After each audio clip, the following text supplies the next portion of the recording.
할렐루야. 자, 오늘 읽으신 말씀 가지고 다락방에 모인 사람들이라는 제목으로 하나님의 말씀을 보겠습니다.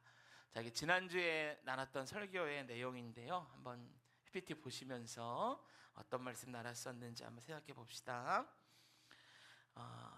예수님이 승천하시기 전에 제자들에게 땅끝까지 증인이 되리라 라는 사명을 맡기시죠.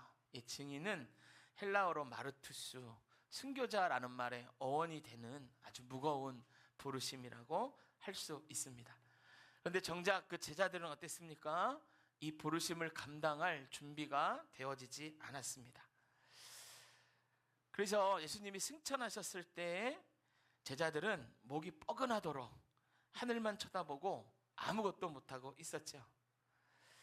그러다가 천사들이 나타나서 어찌하여 하늘만 보느냐, 그런 일가를 듣고 정신을 차리게 됩니다. 그런데 우리 예수님 무책임하게 떠나신 것이 아니셨죠. 마치 절벽에서 새끼를 미는 어미 독수리가 새끼가 날 수 있는 그 모든 것이 다 있기 때문에 절벽에서 밀어 떨어뜨리듯이 우리 예수님도 떠나가시면 성령님께서 오실 것을 알았기 때문에 제자들을 떠나 승천하실 수 있었습니다. 그래서 이렇게 말씀하시죠. 오직 성령이 너희에게 임하시면, 이 말씀 예비하신 성령을 받으면 너희들이 사명을 감당하고 완수할 수 있다라는 말씀을 하셨습니다. 그리고 또 말씀하셨지요. 너희를 고아와 같이 내버려 두지 아니하리라 말씀하셨습니다. 이 말씀처럼 성령님 우리 안에 오셔서 저 여러분 가운데 함께 하시는 줄로 믿습니다. 그래서 우리가 지난주 설교 말미에 이렇게 고백했습니다. 성령님 그 한 분이면 충분합니다. 할렐루야. 이렇게 성령님을 붙들고 살아가자는 저 여러분이 되자는 말씀을 지난주에 드렸습니다. 자, 오늘은 그 다음 말씀을 함께 보시겠습니다. 천사들의 외침, 왜 하늘만 쳐다보고 있냐, 이렇게 얘기했죠. 그래서 정신을 차린 제자들이 이제 길을 떠납니다. 어디를 향해 갑니까? 12절을 보면은 이렇게 얘기해요. 감람원이라는 말은 올리브가 많은 산이라는 뜻이에요. 감람나무가 올리브나무고 성경 번역을 그렇게 했기 때문에. 그런데 그냥 현대인의 성경이나 이런 데에는 이 구절이 올리브산이라고 되어져 있어요.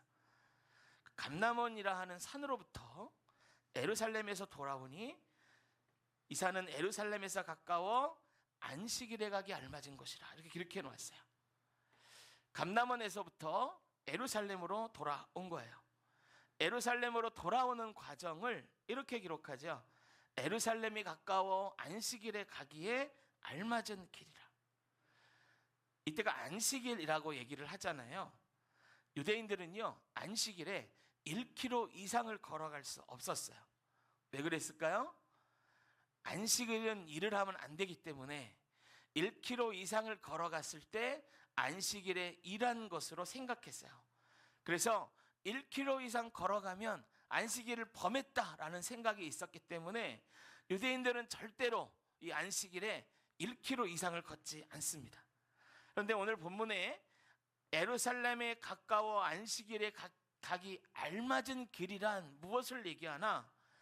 감난산에서 예루살렘까지 1km가 안 됐다는 거예요. 그래서 예루살렘으로 걸어서 들어갈 수 있었다는 것입니다. 그렇게 도착한 곳이 어딘가?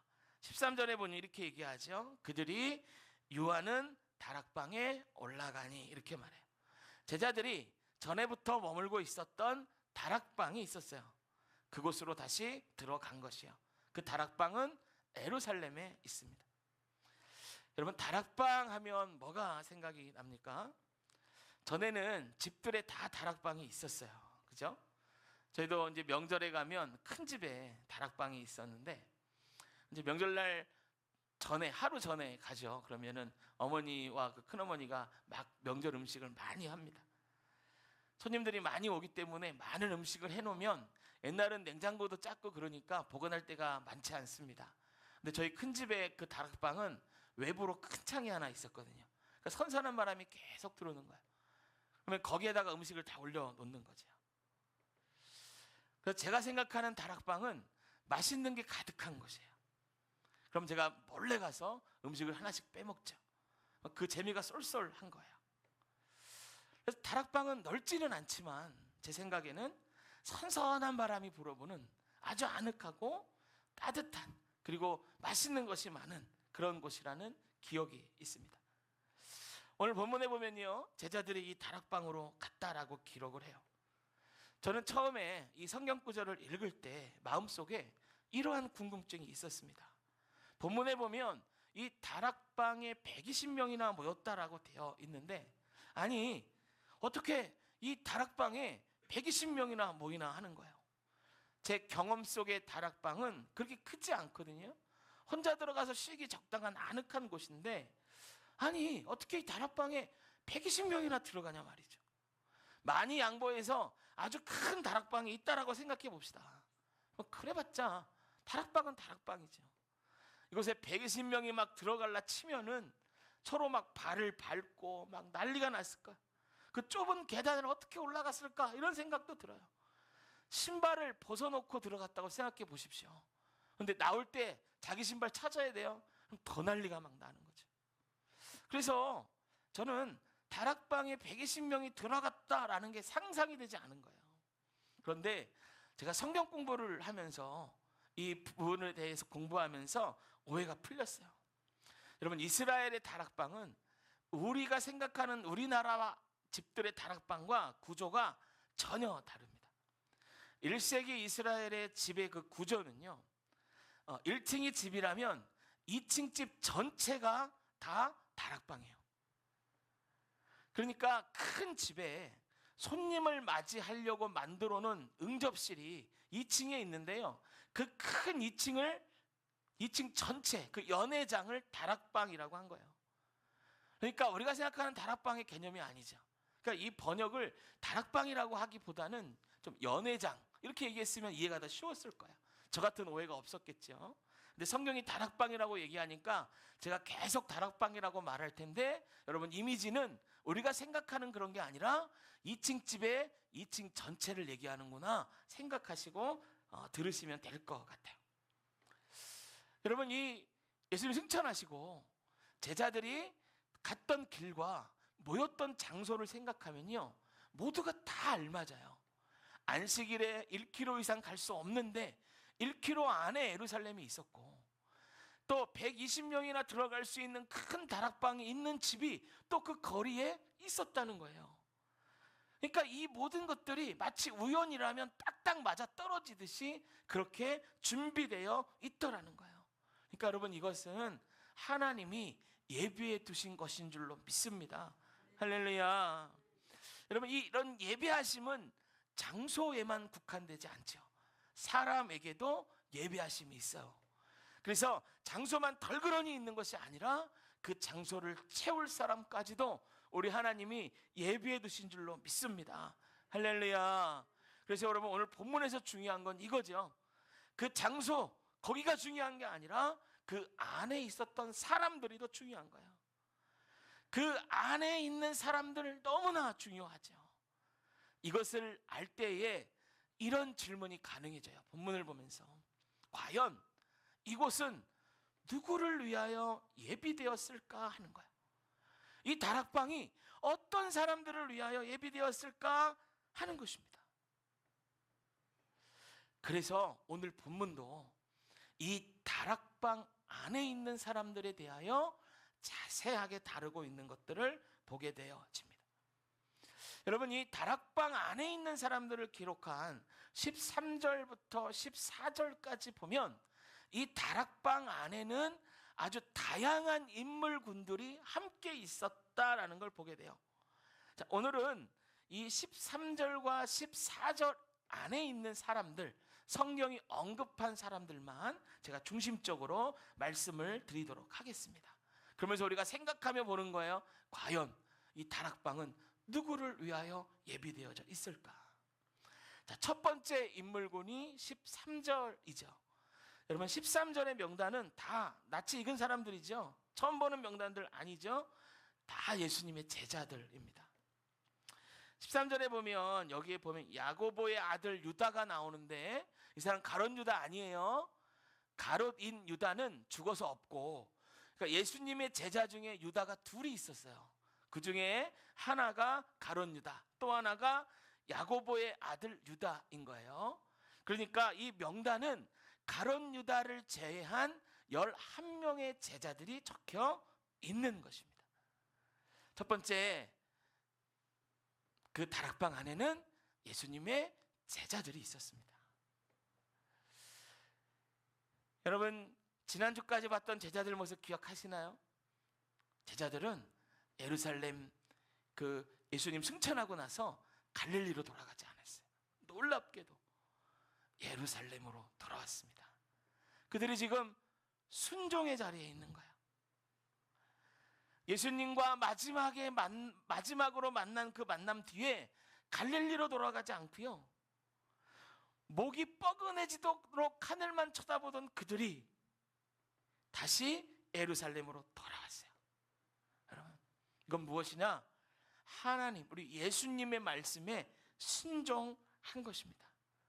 그러니까 예수님과 그 마지막 만남, 그때에 무엇을 느꼈냐면, 부활하신 예수님도 봤고 그분이 승천하신 것도 보니까 더 이상 그분이 하나님의 아들이라는 사실에 어떤 이견이 없는 거예요. 저분은 분명히 하나님의 아들이 맞는 거예요. 부인할 수가 없는 거예요. 그러니까 제자들이요, 이해되지 않아도, 앞이 보이지 않아도 예루살렘을 떠나지 말고 약속한 것을 기다리라, 그 말씀 한마디를 붙잡고 다시 예루살렘으로 돌아온 것입니다. 그러니까 지금 다락방에 있는 제자들은 전과 다른 순종하는 제자들인 거예요. 그 순종의 뿌리는 부활하신 예수님을 만난 거죠. 마지막 만남, 그 순간, 그 만남으로 그들은 순종할 수 있게 되었고 다시 예루살렘으로, 하나님이 예비해 두신 다락방으로 돌아올 수 있었습니다. 제자들이 있었고, 또 14절에 보면 또 하나의 인물군들이 있습니다. 이렇게 얘기합니다. 여자들과 예수의 어머니 마리아와, 이들이 다락방 안에 있는 두 번째 그룹입니다. 이들은 모두 다 예수님의 사역에 동참했던 여인들이에요.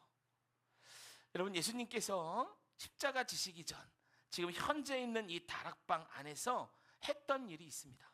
그것은 제자들과 마지막 모임을 가지시는 거예요. 이건 우리가 다 알고 있는 최후의 만찬입니다. 여기서 만찬이라는 말은요, 늦을 만자의 밥찬자예요. 말 그대로 늦은 저녁, 늦은 식사라는 뜻입니다. 그러면 여러분 생각해 보세요. 이 식사를 누가 차렸을까요? 먹을 음식, 음료, 식사에 필요한 집기들 누가 나르고, 누가 세팅하고, 누가 예수님과 제자들이 딱 오면 먹을 수 있게 미리 누가 준비해 놓았을까요? 여러분, 제자들은요, 이때 베다니에서 예루살렘으로 예수님과 함께 돌아오고 있었던 시점이잖아요. 그러니까 미리 와서 밥을 차릴 시간이 없었어요. 누군가가 그 만찬을 준비해 놓은 거예요.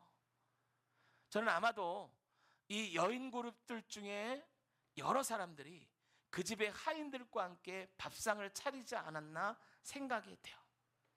여러분, 이건 뭘 말합니까? 예수님의 사역은 혼자 하는 것이 아니었어요. 옆에 늘 돕는 사람이 있었어요. 물론 예수님의 능력이면 제자들 없어도, 돕는 사람 없어도 혼자서 사역하실 능력이 충만하셨죠. 그러나 우리 예수님은 그러지 않으셨어요. 늘 돕는 사람을 곁에 두셨죠. 그들을 통하여 일할 수 있게 하셨죠. 그래서 이 여인들은 예수님을 따라다니면서 늘 예수님을 도왔습니다. 그들이 이 여인들이에요. 또 이 여인들은요, 누구냐면 예수님 부활했을 때 무덤에 갔다가 부활하신 예수님을 처음으로 만나서 그 부활의 기쁜 소식을 제자들에게 전해줬던 사람들입니다. 묵묵히 이름 없이 빚도 없이 예수님을 돕던 이 여인들이 이제 성령의 임재를 기다리는 이 다락방 안에 함께 있는 거예요. 여러분, 수고는 수고대로 하고, 정말 중요한 순간에 당시의 관습대로라면 여자들은 거기 있을 수 없어요. 그렇다고 이 여자들을 다 배제하고 일의 경중을 따지면서 누군가의 시선으로 재단하면서 네가 했던 일은 별일 아니잖아 그러면서 소외시키지 않았다는 거예요. 묵묵히 섬긴 그들이 이 중요한 순간에 모든 제자들과 함께 당당하게 있는 것입니다. 할렐루야. 이 여인들이 부활하신 예수님을 만난 그 사람의 자격으로서 함께 다락방에 모여 있었던 거죠. 그리고 세 번째 부류의 사람들이 있습니다. 이들은 어떻게 보면 가장 뜻밖의 사람들이에요. 이렇게 말하죠. 14절에 예수님의 아우들과 동생들이에요. 이들은 여러분 마리아가 예수님의 어머니 마리아가 성령으로 잉태하여 예수님을 낳은 후에 요셉과의 사이에서 낳은 예수님의 육신의 동생들입니다. 카톨릭에서는 마리아를 숭배하기 때문에 마리아가 나중에도 아이를 낳지 않고 평생을 동정녀로 지냈다라고 이야기를 하지만 그렇지 않습니다. 성경에는 예수님의 동생들의 이름이 나옵니다. 여러분 제가 퀴즈 하나 낼게요. 여러분 상품은 없으니까 여러분 기대는 하지 마시고 한번 생각해 보세요. 예수님의 동생은 도대체 몇 명이었을까요? 여러분 성경 읽다가 이거 혹시 발견하신 분 계세요? 자, 제가 보기를 드릴게요. 1번 1명, 2번 3명, 3번 5명, 4번 6명 이상. 몇 번? 여러분 몇 번? 웃고만 계시는데 정답을 제가 알려드릴게요. 자, 예수님의 아우들의 이름이 나온 성경 구절이 있습니다. 제가 지금 보여드릴게요. 자, 이렇게 쭉 되면서 이름이 나오는데요. 이 이름들 옆에 숫자를 매겨보면 더 정확하게 알 수 있습니다. 자, 형제들은 야고보, 요셉, 시몬, 유다예요. 유다란 이름이 많죠. 벌써 3명의 유다가 나왔어요. 가룟 유다 아닙니다. 예수님의 동생 유다고 이 유다는 나중에 유다서를 쓴 유다예요. 자, 형제들이 4명, 누이들이라고 얘기하거든요. 그 누이들은 이렇게 얘기해요. 그래서 복수로 얘기했어요. 그러니까 누이든 여자 동생은 2명 이상인 거예요. 그렇게 보면은 예수님의 동생은 최소 6명이에요. 6명. 많죠, 여러분. 당시에 그 유대인들 가정을 보면 대부분 5명에서 8명까지 아이들을 낳았어요. 그러니까 예수님의 동생이 6명 이상이라고 하는 것은 당시 예수님의 어머니 마리아도 그 보통의 이스라엘의 가정처럼 요셉과의 사이에서 많은 아이들을 낳고 자기의 삶을 산 겁니다. 카톨릭에서처럼 평생을 동정녀로 산 것이 아닌 거죠. 자, 이 많은 동생들이 있었어요. 그러면 이 예수님의 동생들은 복음서 사이사이에 어떤 모습으로 등장을 하는가? 마가복음에 보면요, 예수님이 사역을 하는데 자기 몸을 돌볼 겨를도 없이 막 사역에 매진해요. 그런데 그 사역이 보통 사역이 아닙니다. 막 귀신을 쫓아내고 병자를 고치고, 아니 같이 자란 우리 형이 어떻게 저런 일을 하지? 그걸 보고 이 동생들이 했던 말이 있습니다. 말해요. 그가 미쳤다 이렇게 얘기합니다. 우리 형 제정신 아니네 이렇게 말해요. 이게 마가복음 3장 21절에 나와 있어요. 아무리 형제지만 너무 심하지 않습니까? 왜 자기 형에게 그렇게까지 얘기하냐 말이에요. 저 미쳤네, 정신 나갔네, 왜 그렇게까지 얘기하냐 말이에요. 이것에 대해서 요한이 형제들의 마음을 들여다보면서 이렇게 기록했어요. 7장 요한복음 7장 3절에서 5절에 이렇게 얘기합니다. 형제들까지도 그를 믿지 아니함이더라. 그러니까 예수님의 육신의 형제들은 예수님을 믿을 수가 없었어요. 뭘 믿지 않았다는 건가?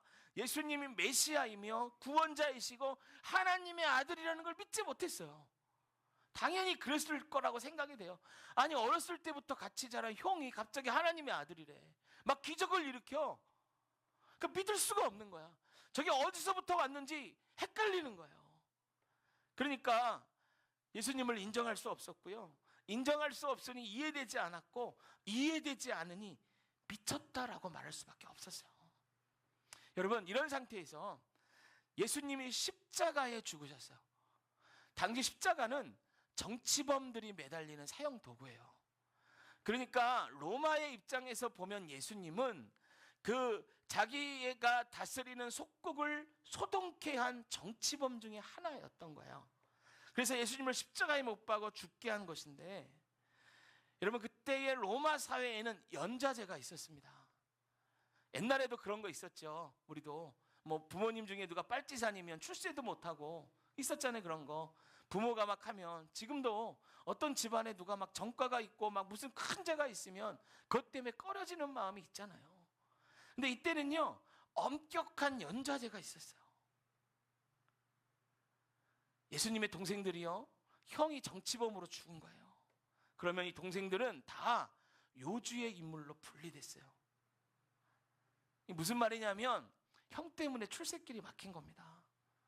시집가지 않은 여동생이 있었다면 누구도 예수님의 지방과 사돈을 맺으려고 하지 않는 거예요. 동생들은요, 십자가에 예수님이 달려 죽으셨을 때 로마 사회 안에서 말할 수 없는 손해를 보며 숨지겨 살아가야만 했어요. 그런데 놀라운 일이 발견되죠. 오늘 본문에 보니까 예수님을 믿지 않았던 동생들이 예수님을 승천하시고 나서 더 예수님을 원망하며 살았던 것이 아니라 제자들과 함께 다락방에 있었어요. 도대체 무슨 일이 있었는가? 아니 무슨 일이 있었기에 이 동생들이 제자들과 함께, 그리고 예수님의 사역을 도왔던 그 여자들과 함께 다락방에 모였는가? 물론 예수님의 어머니도 거기 있었죠. 이것에 대해서 모든 건 알 수 없지만 유추해 볼 수 있는 단서는 있어요. 그것이 예수님의 바로 아랫동생 야고보서를 쓴 야고보입니다. 이 야고보에게 있었던 일을 통해서 유추해 보는 거예요.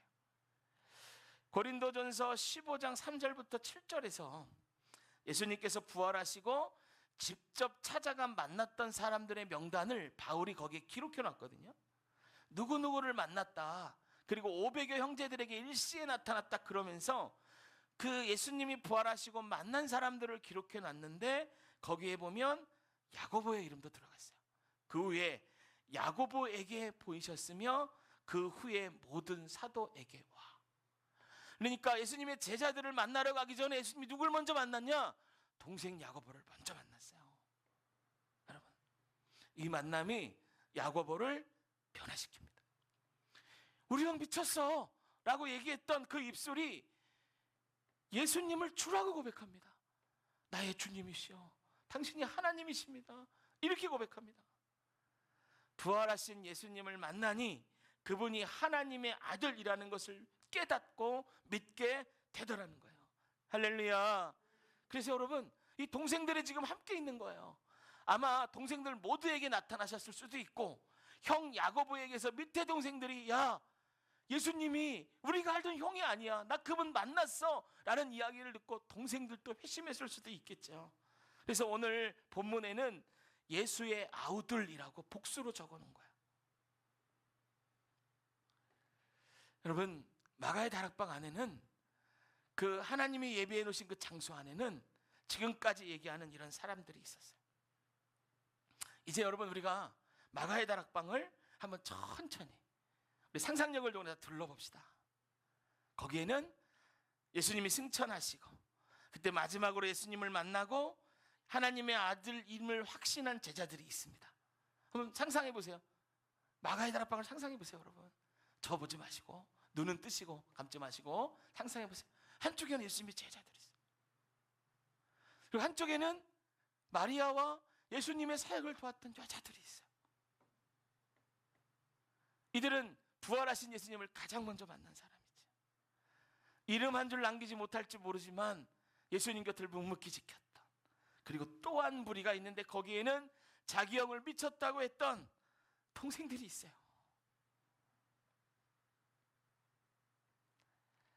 이들의 공통점이 무엇이죠? 이들은 모두 다 살아계신 예수님을 만난 사람이라는 것. 할렐루야. 여러분, 그렇다면 이 방은 누구를 위하여 예비되어져 있는가? 살아계신 예수님을 만난 사람들을 위하여 예비해 놓으신 곳이 마가의 다락방인 거예요. 할렐루야. 여러분, 우리가 예수님을 만나잖아요. 우리도 인격적으로 살아계신 그분을 우리 삶 가운데 만나고 그분을 초청하잖아요. 그러면 그 예수님이 우리를 위하여 더 깊은 곳, 다락방 같은 곳을 예비해 놓으신 줄로 믿습니다. 할렐루야. 저는 제가 예배 드리기 전에 기도한 게 있어요. 특별히 우리 예배의 자리가 우리 모두에게 오늘 본문의 마가의 다락방처럼 되기를 소망합니다. 할렐루야. 저 그렇게 기도하는 거예요. 각자의 사정을 가지고 다락방에 모였던 여러 사람들처럼 이 자리에 모인 사람들 중에는 제자들처럼 말씀에 순종하여 이 자리에 있는 분도 계세요. 마가의 다락방 안에 그 제자들의 자리에 있는 사람도 계시죠. 오랫동안 여인들처럼 묵묵히 섬긴 사람도 있죠. 그 여인들의 자리에 있는 사람도 있어요. 또 예수님 잘 몰랐을 때 예수님을 욕하고 등 돌렸다가 다시 돌아온 사람들, 예수님의 형제들의 자리에 있는 사람이 있을 줄도 몰라요. 그러나 다 모든 사람이 각자의 사정은 있지만 이 자리에 모인 이유는 오직 한 가지예요. 살아계신 예수님 때문인 줄로 믿습니다. 할렐루야. 그리고 모아놓으시고 더 깊은 곳으로 보이셔서 어떻게 하시나? 14절 마지막에 이렇게 합니다. 오로지 기도에 힘쓰더라. 할렐루야. 기도할 수 있게 하시고 더 깊은 단계로 우리를 이끌어 주시는 줄로 믿습니다. 할렐루야. 여러분, 혹시 인생이 힘들고 어렵고 내 인생을 기억해 줄 사람이 없는 것 같아 외로워하시는 분 계십니까? 나의 희생과 땀들이 의미 없어 보여서 낙심한 분이 혹시 계시지는 않습니까? 그런 분들은 더욱더 오늘 살아계신 예수님을 만나시기를 축복드립니다. 할렐루야. 여러분, 이 시간 더욱더 주님을 바라보십시오. 그리고 조용히 눈을 감고 주님 저를 만나 주십시오. 더 주님을 알기를 원합니다. 기도해 보세요. 우리 주님이 만나 주시고 더 많은 더 깊은 곳으로 인도하셔서 우리에게 세임 부어 주실 줄로 믿습니다. 할렐루야. 여러분, 우리가 세상 살아갈 때 예수님과의 만남은 한 번뿐이 아니라 사실 매일매일 그 만남이 필요해요. 매일 살아계신 하나님을 만나는 거예요. 날마다 그분과 동행하는 거예요.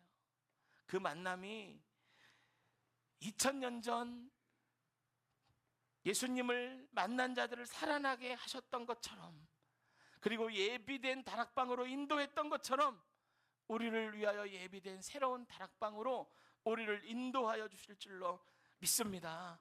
그래서 그곳에서 세임 부어주시고 성령 충만케 하게 하시고 그곳에서 독수리처럼 날아오를 수 있게 해주실 줄로 믿습니다. 할렐루야. 여러분, 오늘 말씀 기억하셔서 날마다 주님 만나 승리하는 인생으로 살아가는 저 여러분이 다 되시기를 주님의 이름으로 축복합니다.